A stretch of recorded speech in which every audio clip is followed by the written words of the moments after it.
The great chambers of the Galactic Council stretched out like a vast metal ocean under the artificial suns of Nexus Prime Station, and hundreds of alien beings filled the curved rows of seats that spiraled up toward the dome ceiling where holographic displays showed star maps and treaty documents and trade agreements, while the air hummed with translation devices working in dozens of languages to carry meaning across species barriers that had taken centuries to bridge. Ambassador Kethra of the Altarian Federation stood at the central podium,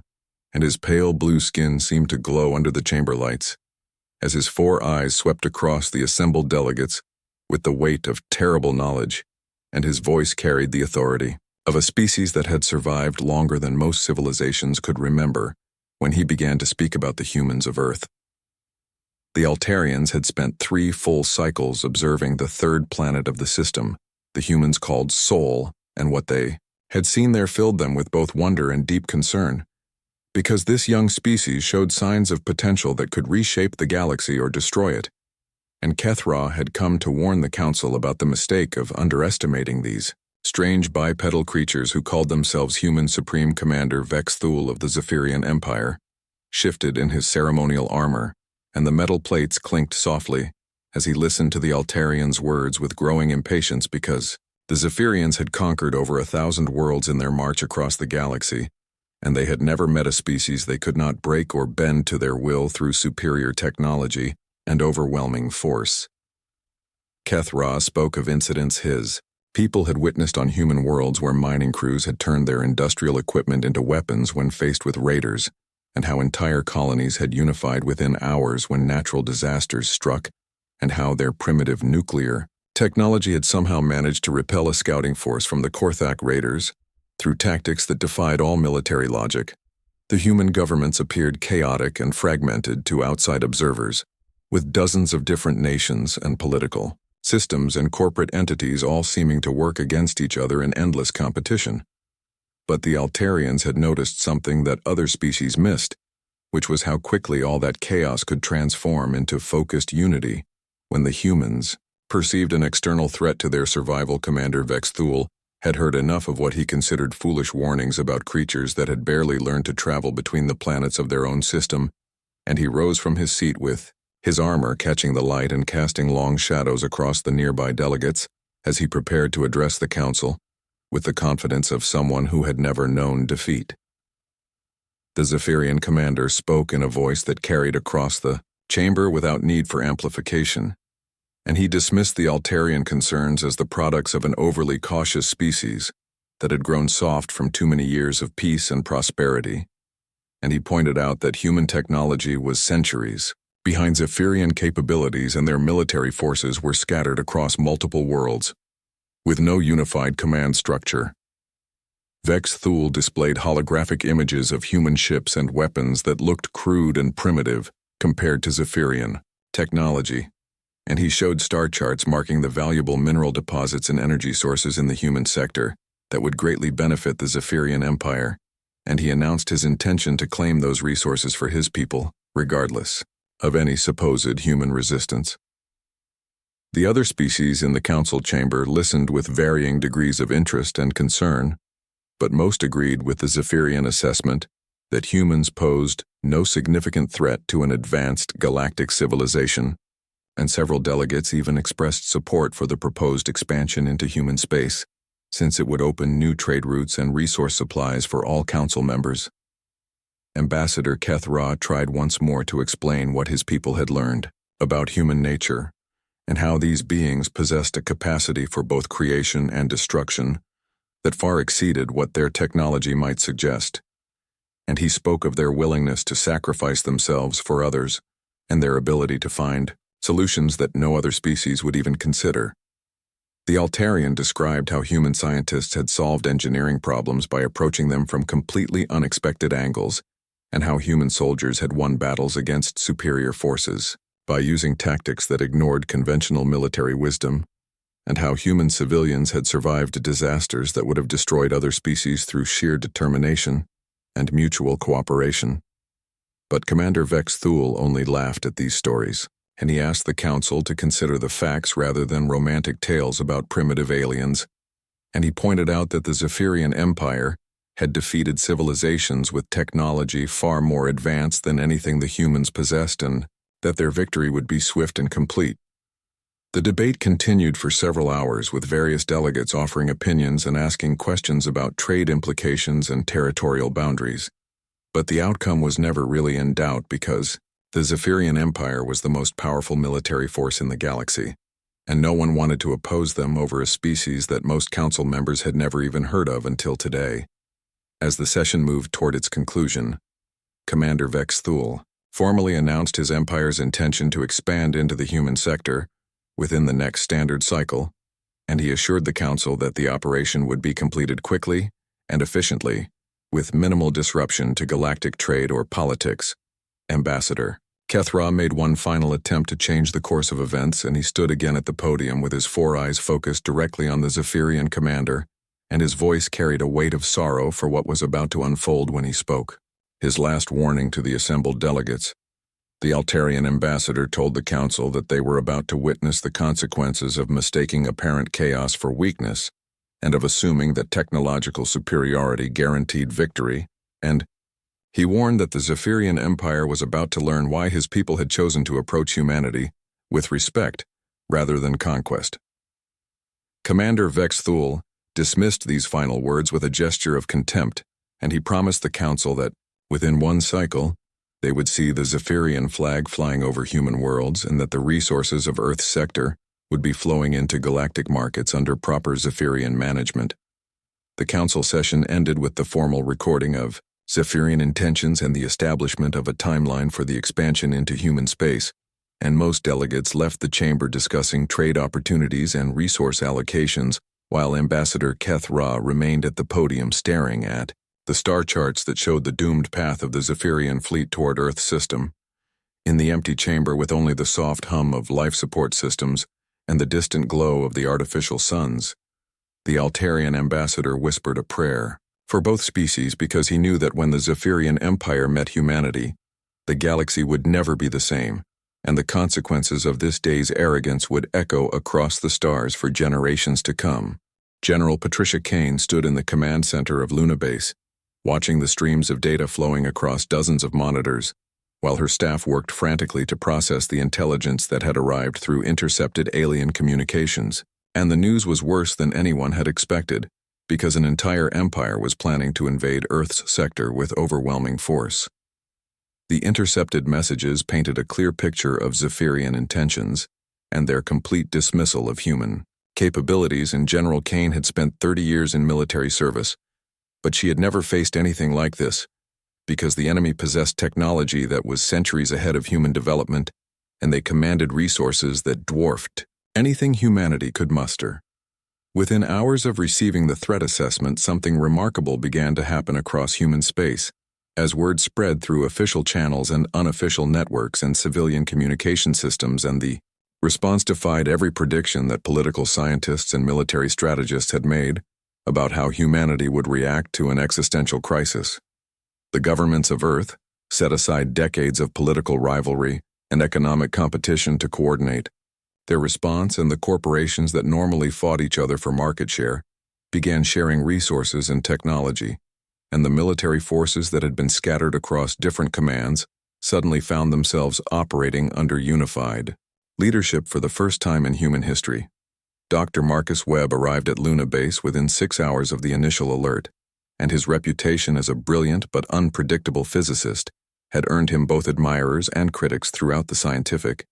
community. But General Kane knew that desperate times called for desperate measures and unconventional thinking.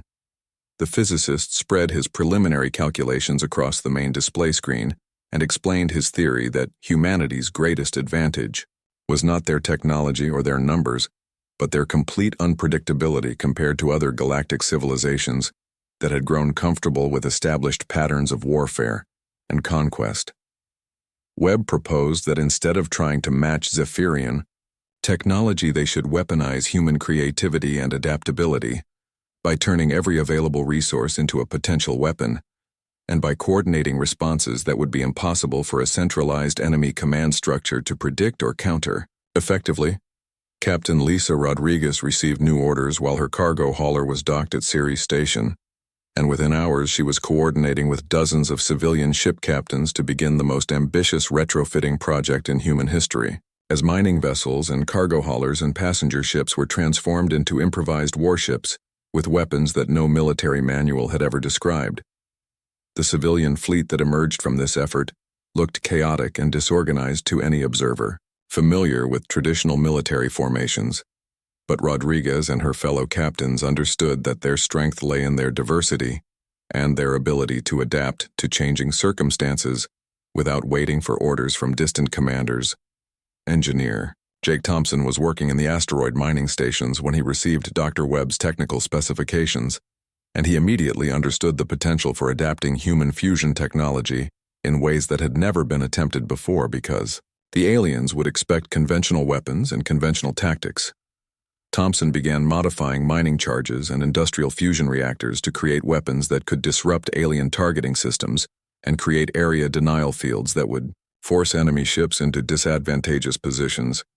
and his modifications were quickly shared across the human communication networks. The preparation efforts spread across every human settlement from the orbital platforms around Earth to the mining colonies in the outer system, and each group contributed their expertise and resources while maintaining enough independence to continue functioning, even if central coordination was disrupted during the coming battle. Admiral Helen Parker took command of the combined human fleet from her flagship, and she had never imagined commanding such a diverse collection of vessels. But she quickly realized that their apparent disorganization was actually a strategic advantage, because no enemy could predict how such a force would behave in combat. The human response included elements that no other galactic civilization would have considered, such as civilian volunteers who insisted on joining the defense effort, and scientists who continued working on new weapons even as enemy forces approached, and artists who created propaganda that boosted morale across human space. Communication networks that had been designed for commerce and entertainment were quickly adapted to carry military coordination. Traffic and manufacturing facilities that had been producing consumer goods were retooled to create ammunition and ship components, and research stations that had been studying peaceful applications of technology were redirected toward developing new weapons. The most remarkable aspect of the human preparation was how quickly individuals and groups took initiative without waiting for official authorization, and how seamlessly their independent efforts coordinated with the overall defense strategy, because humanity had developed a culture that valued both individual creativity and collective cooperation.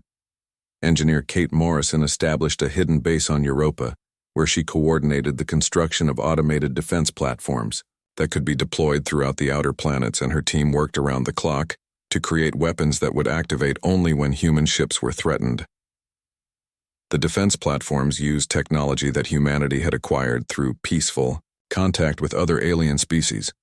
but Morrison and her team found ways to weaponize these systems that their original creators had never imagined, because humans approached technology with a flexibility that more advanced civilizations had lost. As the Zephyrian fleet approached the edge of human space,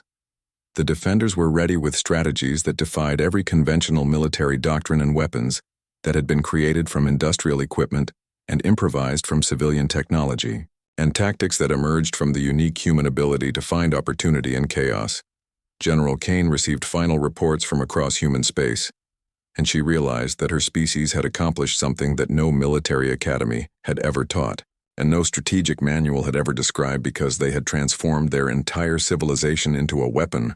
while maintaining the humanity that made their sacrifice worthwhile. The human preparation was complete, and the defenders waited in positions throughout the solar system, knowing that they faced an enemy with superior technology and overwhelming numbers,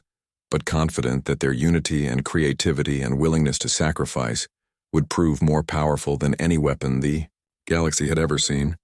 The Zephyrian invasion fleet emerged from hyperspace at the edge of Earth's solar system, like a swarm of deadly metal insects, and Commander Vex Thule stood on the bridge of his flagship, watching the tactical displays show 300 advanced warships arranged in perfect formation, with each vessel capable of reducing a city to ash in minutes. The massive dreadnought Eternal Dominion served as the fleet's command center,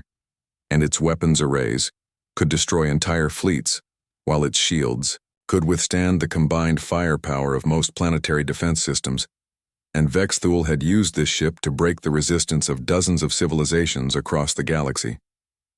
The Zephyrian commander expected to encounter perhaps a dozen primitive, human vessels clustered around their homeworld, and he had planned to demonstrate his empire's power by destroying them quickly and efficiently before moving on to claim the valuable resources that had drawn his attention to this remote sector. Instead, the sensor reports that reached his command station described something that defied all military logic and tactical understanding, because the screens showed over 2,000 human vessels scattered throughout the solar system in patterns that made no sense according to any known strategy. The Zephyrian computer system struggled to classify the human fleet, because it included everything from obvious military cruisers to converted cargo haulers and mining platforms and civilian transports that appeared to have been hastily armed with weapons of unknown design and capability. Admiral Helen Parker commanded the human forces from her refitted exploration vessel, and she opened a communication channel to the Zephyrian flagship with a message that carried both warning and promise, because humanity had learned that sometimes the only way to prevent greater violence was to demonstrate the cost of aggression. Parker told the alien commander that his fleet had one opportunity to withdraw from human space and return to his empire with news that Earth's sector was defended by people who would not yield to threats or surrender to superior numbers, and that any attempt at conquest would result in consequences that would echo across the galaxy. Commander Vex Thul responded with the contempt that had served him well in previous conquests, and he dismissed the human warning as the desperate bluffing of primitives who did not understand the reality of their situation, and he ordered his fleet to begin the systematic destruction of human resistance. The first Zephyrian attack came in the form of concentrated plasma fire from their main battle line, and the alien weapons reached across space with deadly precision to target what appeared to be the most significant human vessels in an attempt to destroy their command structure and break their morale. The human response shocked the Zephyrian tactical officers, because instead of attempting to match their formation or engage in conventional battle, the human ships scattered in directions that seemed random but were actually part of a carefully coordinated strategy that took advantage of their superior knowledge of local space. Captain Lisa Rodriguez led her civilian fleet through the asteroid belt, where her crews had spent years learning to navigate the dangerous rocks and debris. And her ships used the asteroids as cover, while launching attacks with modified mining equipment that created electromagnetic pulses and disrupted Zephyrian targeting systems. Engineer Jake Thompson's modifications to human fusion technology became apparent as mining platforms throughout the system began launching projectiles that moved at speeds the Zephyrians had not anticipated and created gravity distortions that interfered with alien navigation and communication systems. The aliens discovered that human weapons did not follow galactic conventions for warfare, and instead of trying to penetrate Zephyrian shields, directly the humans attacked with swarms of small drones that overwhelmed point defense systems and kinetic projectiles that struck with devastating force. Dr. Marcus Webb's innovations proved their worth as human ships deployed weapons that created localized space-time distortions and launched clouds of metallic particles that interfered with Zephyrian sensors and used modified communication equipment to jam alien coordination frequencies. The most disturbing aspect of human tactics from the Zephyrian perspective was their willingness to sacrifice individual ships to destroy multiple enemy vessels. And pilot Nancy Clark demonstrated this philosophy when she deliberately rammed her damaged fighter into a Zephyrian cruiser's engine. Corps Captain Tony Martinez followed her example by using his cargo hauler as a guided missile to destroy an enemy command ship, and his sacrifice took out not only his target, but 2 other vessels that were too close to avoid the explosion that followed. The Zephyrian fleet found itself fighting an enemy that ignored every rule of civilized warfare and refused to acknowledge the superiority of alien technology, and instead attacked with a ferocity and creativity that no military academy in the galaxy had ever prepared them to face. Commander Vex Thul watched his tactical displays with growing alarm as his supposedly overwhelming technological advantage failed to provide the easy victory he had expected, and his forces began taking losses that were completely disproportionate to what primitive humans should have been able to inflict. The human strategy became clear as the battle continued because they were not trying to win a single decisive engagement, but instead were fighting a war of attrition that played to their strengths and exploited weaknesses in Zephyrian doctrine that had never been tested against an enemy like humanity. Every human ship that was destroyed transmitted its tactical data to the rest of the fleet before its destruction, and this allowed the surviving vessels to adapt their strategies in real time and learn from each engagement in ways that the centralized Zephyrian command structure could not match. The aliens began to realize that they were not fighting a traditional military force but rather an entire civilization that had transformed itself into a weapon and was willing to accept any sacrifice necessary to protect their independence and their way of life. As the first phase of the battle drew to a close, Commander Vex Thule found himself commanding a fleet that had suffered more casualties in a few hours than it had experienced in years of previous conquests, and he was forced to acknowledge that his empire had gravely underestimated the humans of Earth. The second phase of the battle began as the Zephyrian fleet attempted to regroup and adapt to human tactics, but they discovered that their enemy had anticipated this response and prepared countermeasures that turned the aliens' technological advantages into liabilities that could be exploited by human creativity and determination. Commander Ray Phillips led a squadron of converted research vessels into the heart of the enemy formation and demonstrated humanity's greatest tactical advantage by improvising new attack patterns in real time based on observations of Zephyrian weaknesses that became apparent only during the heat of combat. The aliens had expected to face an enemy that would fight according to established galactic conventions for warfare, but instead they encountered a species that treated every engagement as an opportunity to learn and adapt and develop new methods of destruction that defied all military logic. Phillips coordinated his attack with engineer Kate Morrison, who activated the hidden defense platforms throughout the outer planets. And these automated weapon systems used technology that the Zephyrians recognized, but had been modified in ways that no civilized species would have considered. The defense platforms created overlapping fields of destruction that forced the Zephyrian fleet into predictable movement patterns, and the humans exploited these restrictions by positioning their mobile forces to maximize damage while minimizing their own exposure to enemy fire. The most terrifying aspect of human strategy from the alien perspective was their complete willingness to accept casualties as long as they inflicted proportionally greater damage on their enemies, and Captain Steve Murphy embodied this philosophy when he led a suicidal charge against the Zephyrian flagship. Murphy's destroyer was destroyed in the attack, but not before it delivered a critical blow that disabled the alien command ship's main weapons array and disrupted their coordination systems and created an opportunity for other human forces to exploit the momentary confusion. Commander Vex Thule watched his tactical displays with growing horror as he realized that his empire had made a fundamental error in their assessment of human capabilities and that these supposedly primitive aliens were systematically dismantling his fleet, using methods that no Zephyrian strategist could have predicted. The humans were not fighting a desperate defensive action, but instead were treating the invasion as a learning experience that would prepare them for future conflicts with other galactic civilizations,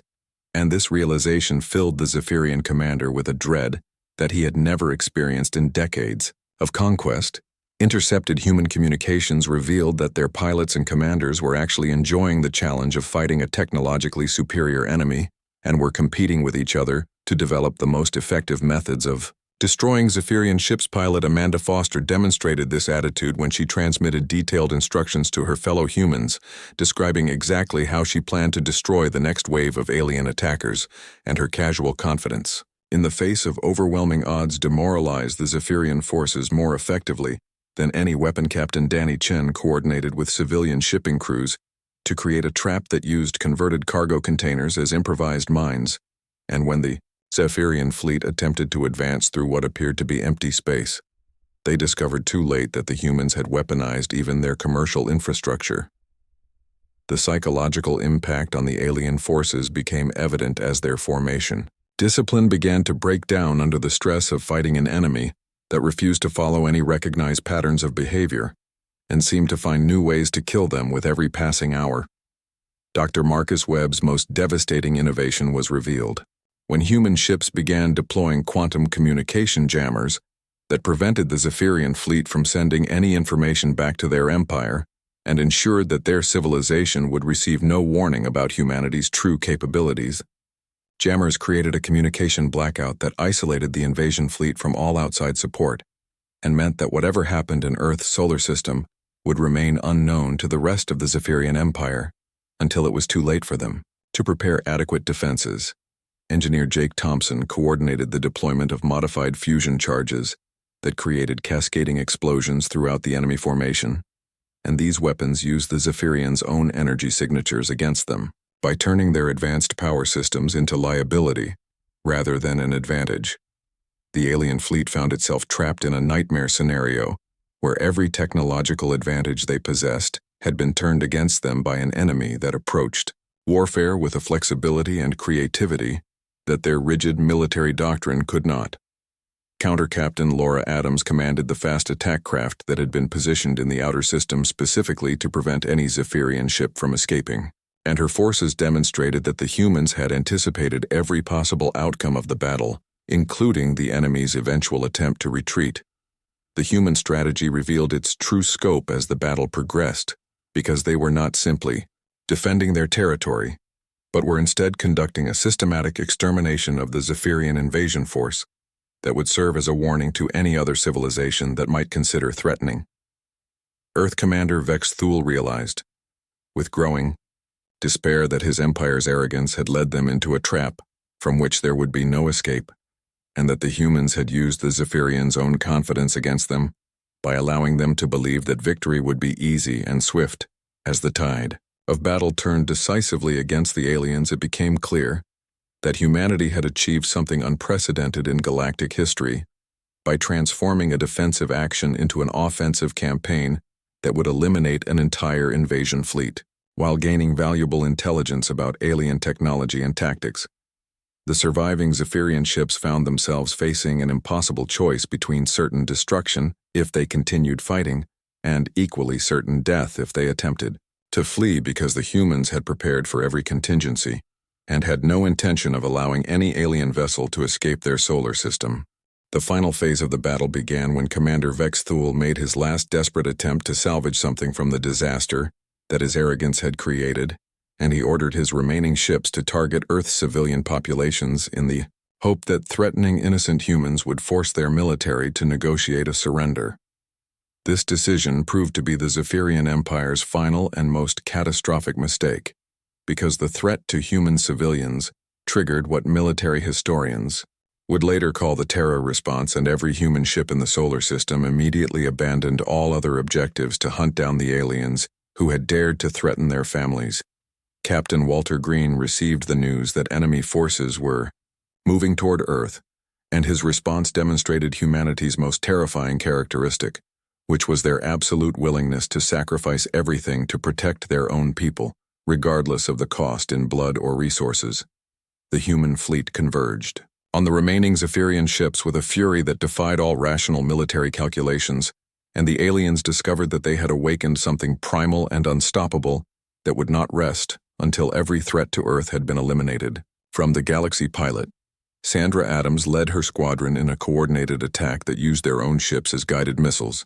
and her pilots followed her example by ramming their fighters into alien vessels in a display of sacrifice that broke the spirit of the remaining Zephyrian forces.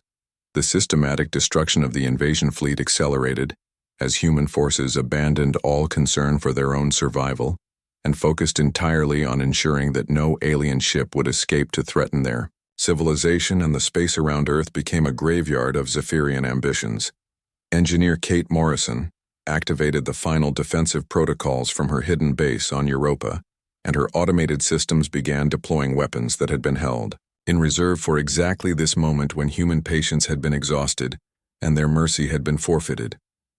The last Zephyrian cruiser attempted to escape toward the outer system, but Captain Paul Carter intercepted it with his damaged destroyer, and when his weapons failed and his engines died, he made the decision that would become legend among human warriors for generations to come. Carter used his ship's entire nuclear reactor as an improvised bomb, and the explosion that followed not only destroyed the alien vessel, but created a beautiful nebula that would serve as a permanent memorial to human determination, and the price of threatening Earth Commander Vex Thule died aboard his flagship as human forces overwhelmed its defenses, and in his final moments he understood the magnitude of his empire's error. Because he had dismissed as primitives a species that possessed the most dangerous quality in the galaxy, which was the refusal to surrender. The destruction of the Eternal Dominion marked the end of the Zephyrian invasion and the beginning of a new era in galactic politics. Because humanity had demonstrated that technological superiority meant nothing when facing an enemy that would rather die than yield. General Patricia Kane stood in the command center of Luna Base and surveyed the tactical displays that showed the complete annihilation of the enemy fleet, and she knew that her species had crossed a threshold from which there could be no return,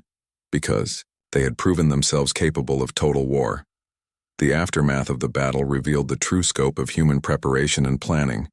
because they had not only defeated the invasion, but had captured enough alien technology and intelligence to revolutionize their understanding of galactic civilization. Dr. Marcus Webb analyzed the captured Zephyrian communication equipment and used it to broadcast a message throughout the galaxy that would forever change humanity's relationship with other species and establish Earth as a power that could not be ignored or threatened.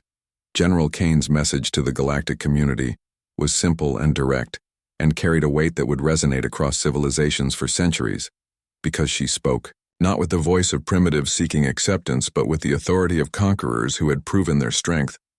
The human general informed the galaxy that the Zephyrian Empire had chosen to ignore warnings about humanity, and that their empire no longer existed, and she suggested that other civilizations learn from this example rather than repeat the same mistake. The silence that followed this broadcast spoke volumes about the impact of humanity's victory, because every major civilization in the galaxy suddenly realized that their assumptions about technological superiority and military dominance had been shattered by a species they had dismissed as irrelevant. Ambassador Kethra addressed a much-changed galactic council in the weeks that followed, and his words carried the weight of prophecy fulfilled, because he had warned them about the consequences of underestimating humanity. And now the entire galaxy was forced to confront those consequences. The Altarian ambassador spoke solemnly about the complete disappearance of the Zephyrian Empire and the emergence of humanity as a galactic power that possessed both the capability and the willingness to defend their interests against any threat regardless of its source or strength. The lesson was clear to every delegate in the council chambers that some species should never be underestimated,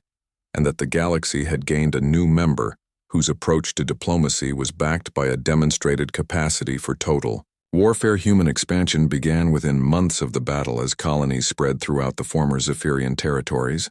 and Earth's growing fleet established bases that served as both trading posts and warnings to any civilization that might consider threatening human interests. The night sky above Earth became dotted with new stars that marked the lights of human settlements, spreading across the galaxy, and these beacons served as permanent reminders that humanity had earned their place among the stars through courage and sacrifice and determination.